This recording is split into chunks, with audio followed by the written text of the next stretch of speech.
Bienvenidos una vez más a las venas de la historia. Continuando donde nos quedamos la vez anterior, vimos cómo Tiberio ascendió al poder. Vamos a ver el Islam en la profecía, los reyes del norte y del sur, una de las interpretaciones adventistas menos reconocidas y tristemente la más importante en esta sección. Partimos del versículo 22. Las fuerzas enemigas serán barridas delante de él como con inundación de aguas, de Tiberio. Serán del todo destruidos junto con el príncipe del pacto. Bueno, Tiberio tuvo algunas victorias en Germania, Armenia y Partia. También suprimió las sublevaciones mesiánicas judías como la de Barrabás. En ese contexto ocurrió el cumplimiento de las 70 semanas, donde el punto central era el sacrificio de Jesús. Ahí fue crucificado y quebrantado a manos de Roma el príncipe del pacto, para darnos acceso al nuevo pacto de la gracia. Aún después de esto, las fuerzas judías fueron barridas por Roma en el año 70 después de Cristo. Este evento, es decir, la caída de Jerusalén, está conectada directamente con el surgimiento de la Iglesia Católica en los siguientes versículos, y es una relación importantísima a nivel profético. Y después del pacto, él engañará y subirá y saldrá vencedor con poca gente. Después del pacto, o sea, más de 400 años después, él subirá. Daniel 9 nos dice que el Mesías confirmaría el pacto por una semana. Después de ese pacto confirmado, esto es en el año 34, en algún punto el rey del norte romano surgiría con engaños, introduciéndose en la política y religión, como el cuerno pequeño, y saldría vencedor, aunque eran pocos.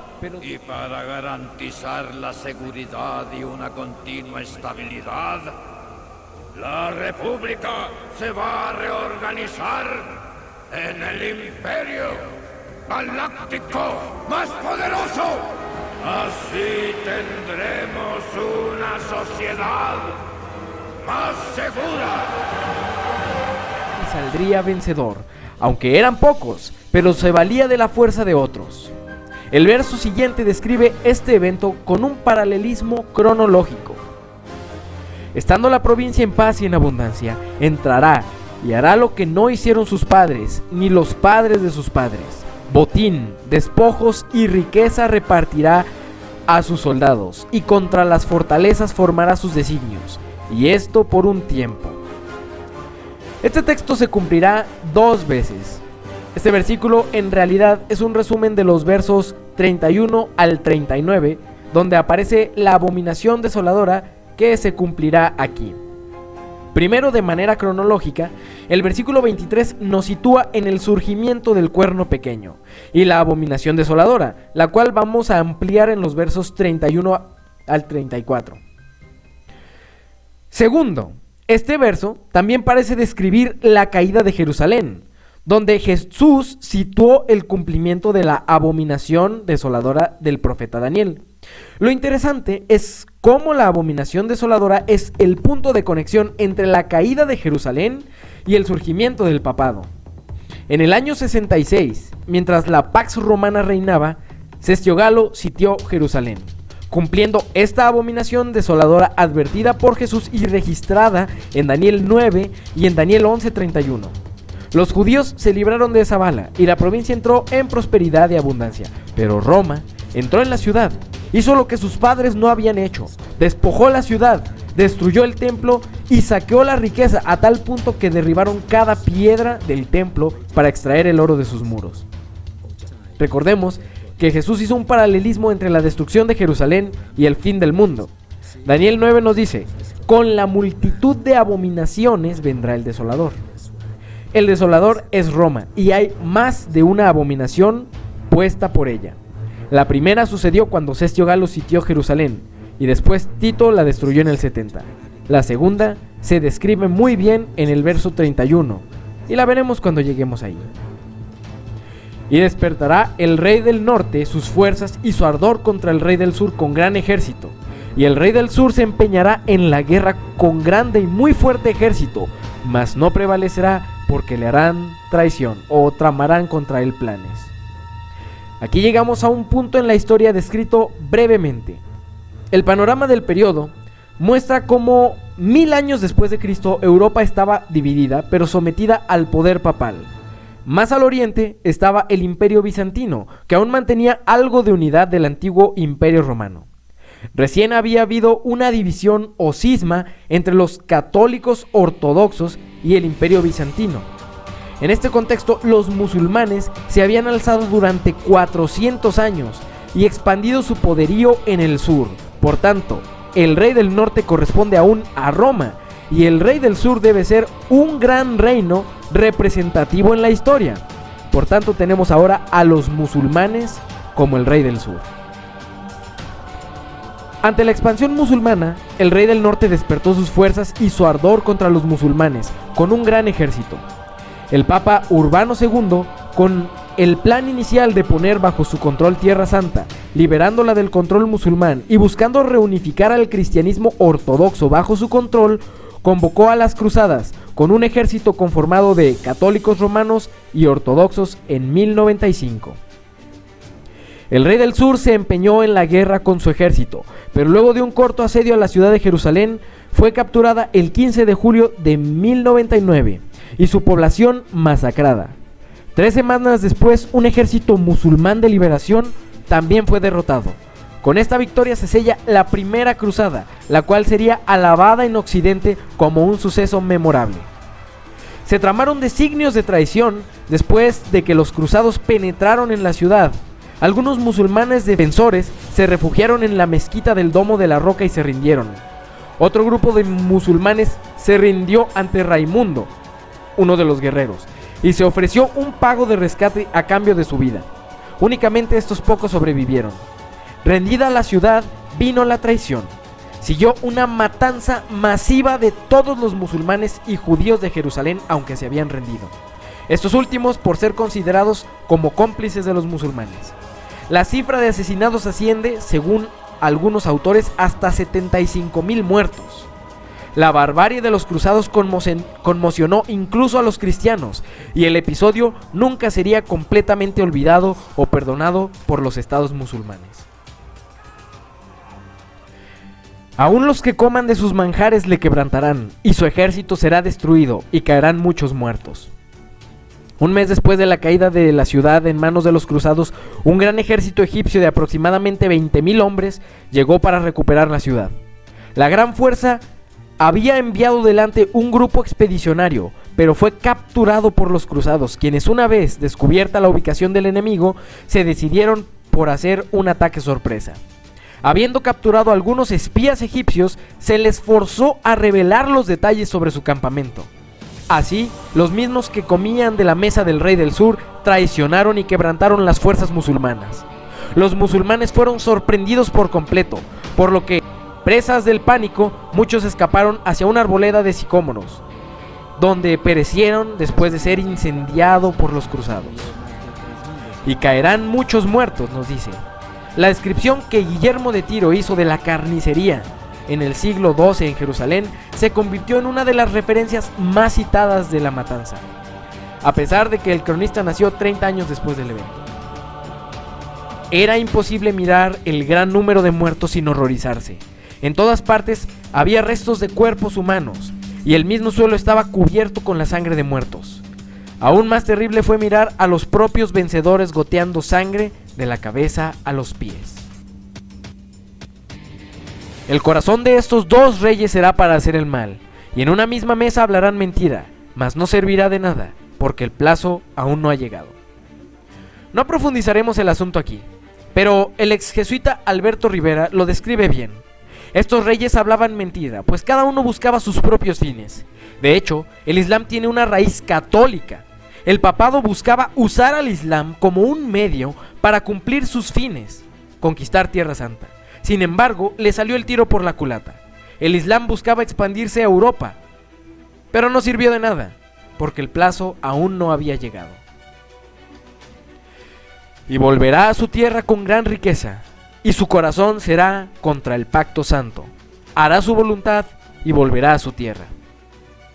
Es bien sabido cómo después de la toma de Jerusalén hubo saqueos, pero más allá los caballeros templarios amasaron una fortuna y se convirtieron en una orden de banqueros, amasando un enorme tesoro al servicio del Vaticano. En este tiempo, el papado hizo algunas cosas según su voluntad, pero en contra del Pacto Santo.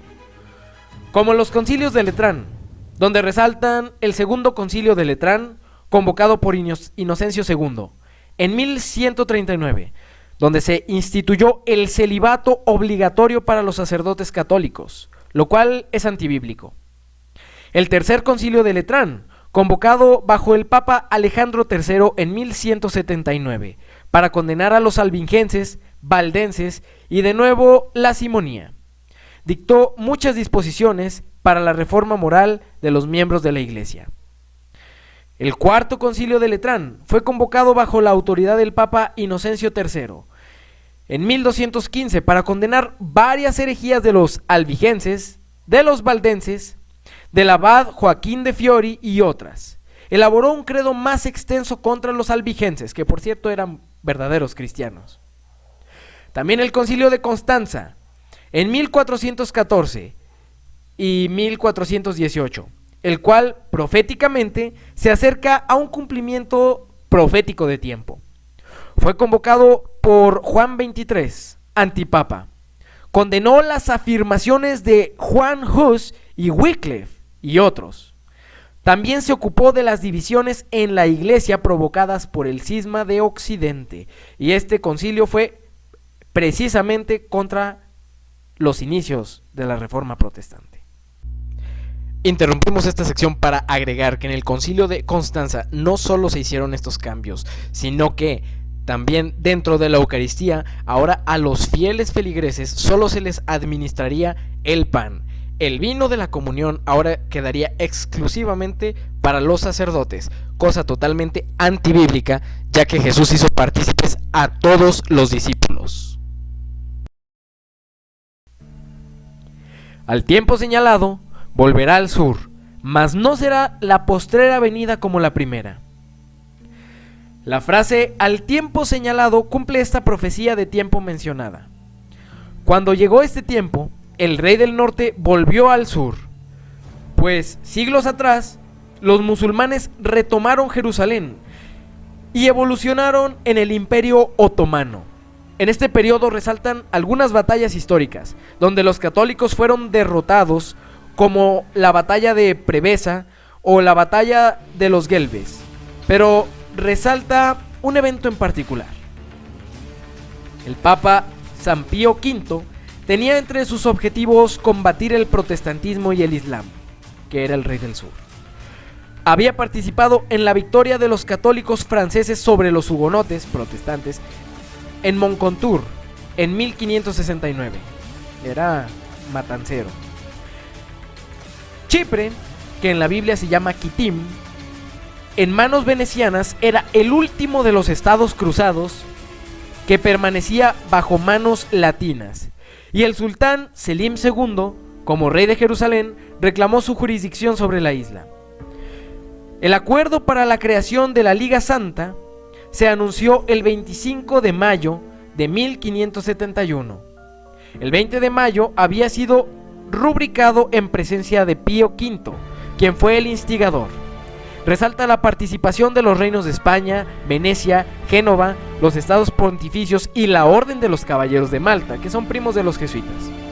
El objetivo primordial sería la toma de Chipre y Tierra Santa. Felipe II deseaba ser el rey de Jerusalén y la conquista cristiana de Chipre. Esta Liga Santa fue un enorme ejército. Durante los preparativos, se dice que los presentes aludían a que estaba cumpliéndose la profecía de Daniel 11:30 en esta batalla. Porque vendrán contra él naves de Kitim, y él se contristará, y volverá y se enojará contra el pacto santo, y hará según su voluntad. Volverá pues y se entenderá con los que abandonen el pacto santo. El 7 de octubre de 1571 sucedió una de las mayores batallas navales, la llamada Batalla de Lepanto, entre los otomanos musulmanes y la Liga Santa Católica. Pero este avance del rey del norte no fue como la primera. A él vinieron naves otomanas de Chipre, de Kitim. Los otomanos sufrieron grandes pérdidas y una derrota, de la que se pudieron recuperar rápidamente. La Liga Santa había frenado la expansión otomana, pero no cumplió ninguno de los objetivos. No recuperó Chipre, ni lograron tomar Tierra Santa. La Iglesia Católica se volvió indignada. El gran visir Mehmed Solkulu dice: vienes a ver cómo soportamos nuestra desgracia, pero quiero que sepas la diferencia entre tu pérdida y la nuestra. Cuando os arrebatamos Chipre, os privamos de un brazo para derrotar a nuestra flota. Solo nos has afeitado la barba. Un brazo cortado no puede crecer de nuevo, pero una barba esquilada crecerá mejor para la navaja. El rey del norte se volvió indignado, y 11 meses después, la noche del 23 de agosto de 1572, en París, se enojó contra el Pacto Santo e hizo según su voluntad la conocida masacre de San Bartolomé. Esta matanza de miles de protestantes hugonotes se extendió durante meses por toda Francia, instigando a aquellos que habían abandonado el Pacto Santo, lo que culminó con el asesinato de más de 70,000 protestantes hugonotes. Y se levantarán de su parte tropas que profanarán el santuario y la fortaleza y quitarán el continuo, la palabra sacrificio es agregada, y pondrán la abominación desoladora. Este verso, recordemos, nos conecta directamente con el verso 24. Esto sucedió en el cumplimiento de la destrucción de Jerusalén. Sin embargo, también es el momento en el que surgió el papado. De parte del papado se levantaron tropas en el año 508, cuando Clodoveo I, rey de los francos, se convirtió al catolicismo y dispuso su ejército al servicio de la iglesia y del papa. Aquí fue quitado el continuo paganismo, recordemos que sacrificio es agregado, pues fue el primer rey bárbaro en realizar esta acción, con una importancia histórica tal que los mismos historiadores reconocen que la conversión de Clodoveo definió la historia de Francia y del catolicismo por más de 1000 años. Después de que Clodoveo se pusiera militarmente a la orden de la iglesia, se profanó el concepto del santuario celestial, al convertir a la iglesia de Cristo en un poder militar y asesino que echaba por tierra la obra de Cristo en el cielo. Después de que se quitara el continuo paganismo, tan solo 30 años después, llegaría la abominación desoladora, esto es, el surgimiento del papado, cuando cayó el tercer cuerno arriano en el 538. Esta historia ya la hemos visto en episodios anteriores. Aún hay algo más que hablar sobre la abominación desoladora, pero lo haremos cuando lleguemos a Daniel 12. Con lisonjas seducirá a los violadores del pacto, mas el pueblo que conoce a su Dios se esforzará y actuará. Aquí la Biblia describe este sistema perverso que seducirá a los violadores del pacto. Un sistema de salvación por obras, un cáliz lleno de abominaciones que seduce a los reyes, naciones y a los famosísimos mercaderes de la tierra. Mas el pueblo que conoce a su Dios se esforzaría por permanecer en la verdad y actuaría, o sea, que buscaría llevar luz de nuevo a esta edad de tinieblas espirituales. Y los sabios del pueblo instruirán a muchos, y por algunos días caerán a espada y a fuego, en cautividad y despojo. No hay mejor manera de describir los 1260 días en los cuales los entendidos del pueblo de Dios, todos aquellos que anteponían la Biblia a la tradición católica, cayeron a espada y fuego, sean valdenses, sean albigenses, etc. Señor, abre los ojos del rey de Inglaterra.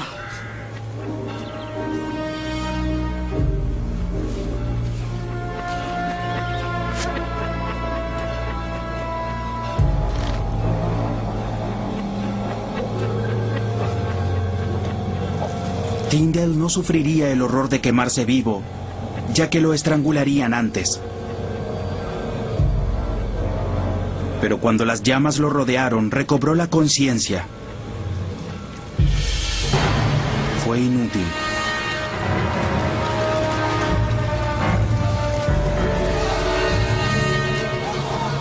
La misión de Tyndale de llevar las escrituras a Inglaterra fue el objetivo de su vida y finalmente lo condujo a la muerte. Pero por sorpresa, algunos meses después de su muerte, los ingleses obtuvieron la Biblia que él quería que tuvieran. Y en su caída serán ayudados de pequeño socorro, y muchos se juntarán a ellos con lisonjas. En estos 1260 días, la Reforma Protestante obtuvo pequeña ayuda de algunos príncipes de Europa. Así pudo subsistir, y después a la iglesia se le dieron las alas del águila para huir al desierto. Esto se cumplió cuando Dios proveyó un escape a los protestantes perseguidos que llegaron a América. Pero con el tiempo se juntaron a ellos muchos con lisonjas. Así se introdujeron las sociedades secretas, y después la Iglesia Católica iría entrando a paso lento pero seguro. También algunos de los sabios caerán para ser depurados y limpiados y emblanquecidos hasta el tiempo determinado, porque aún hay plazo para esto. En este tiempo, muchos sabios que enseñaban al pueblo cayeron para ser depurados y limpiados. John Huss es uno de estos ejemplos, de protestantes que enseñaban al pueblo y que cayeron. Pero la Biblia nos decía que habría un plazo establecido para esto, y serían 1260 años. Y al final de este tiempo, la bestia, o sea, el rey del norte, sería herido. Y el rey hará su voluntad, y se ensoberbecerá y se engrandecerá sobre todo Dios, y contra el Dios de los dioses hablará maravillas, y prosperará hasta que sea consumada la ira, porque lo determinado se cumplirá. El rey del norte se ensoberbecería y se engrandecería sobre todo Dios. El Papa se ha exaltado como el vicario de Cristo en la tierra y se ha impuesto por encima de los dioses paganos. Ejemplo de esto es América, donde cambiaron el paganismo por un paganismo cristianizado, donde el Papa sigue estando arriba con su falso sistema, hablando maravillas, o sea, blasfemias, y ha prosperado y prosperará aún en nuestro tiempo, hasta que sea consumada la ira y se cumpla lo que Dios ha determinado. Del Dios de sus padres no hará caso, ni del amor de las mujeres, ni respetará a Dios alguno, porque sobre todo se engrandecerá. La iglesia romana no hizo caso del Dios de sus padres, es decir, no siguió ni a sus dioses paganos ni al Dios verdadero a cabalidad, sino que mezcló todo e hizo lo que quiso. En el siglo X, la Iglesia Católica dejó de hacer caso del amor de mujeres, pues instituyó el celibato como norma para los sacerdotes, cosa que la Biblia no aprueba. Y una vez más nos muestra cómo no respetaría a ningún dios pagano, pues se engrandecería sobre todos y evangelizaría a quienes pudiera a punta de inquisición. Mas honrará en su lugar al Dios de las fortalezas, Dios que sus padres no conocieron. Lo honrará con oro y plata, con piedras preciosas y con cosas de gran precio. Este Dios que adora el sistema romano es un Dios ajeno a sus antepasados, pues es una mezcla de todo, y lo honra como Apocalipsis 17 describió, a la ramera, con oro, plata, piedras preciosas y cosas de gran valor. Ese Dios pagano mezcla de todo. Con un Dios ajeno se hará de fortalezas más inexpugnables y colmará de honores a los que le reconozcan y por precio repartirá la tierra. Con este Dios ajeno, que en realidad es el Dios de este mundo, se hizo de poder sobre la tierra. Con una fortaleza llamada Basílica de San Pedro, por dar un solo ejemplo, en un país propio llamado Vaticano, controlando los reinos de Europa. Nótese al Dios al que sirve en ese obelisco, del cual ya hablamos en los primeros episodios. Además, la Biblia dice que a quienes se sometían al poder del papado eran recompensados. Como nos decía el verso 24, el rey del norte repartiría despojos y riquezas a sus soldados. También es interesante notar que la tierra la repartiría al mejor postor económico. Se dice que el mismo Papa, a cambio de beneficios, repartió los territorios de América entre los países que la conquistaron. Esas relaciones las vemos con las naciones, los líderes mundiales y las sociedades secretas.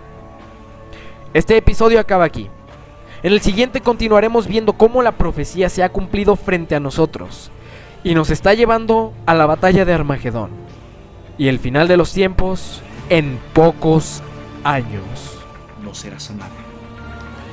Juan y Daniel han predicho la disolución y desolación del Imperio Romano y concerniendo los 10 reinos que luego deben surgir, en quienes el imperio que ahora domina la tierra será partido. Déjalos entonces esperar, en primer lugar, la división del reino en 10. Luego, en un siguiente paso, cuando estos reyes estén reinando y empezando a poner sus asuntos en orden y a posicionar sus reinos, déjalos aprender a reconocer que aquel que venga reclamando el reino para sí mismo y aterrorice a aquellos hombres de los cuales hemos hablado y cuyo nombre contenga el mencionado número, es verdaderamente la abominación desoladora.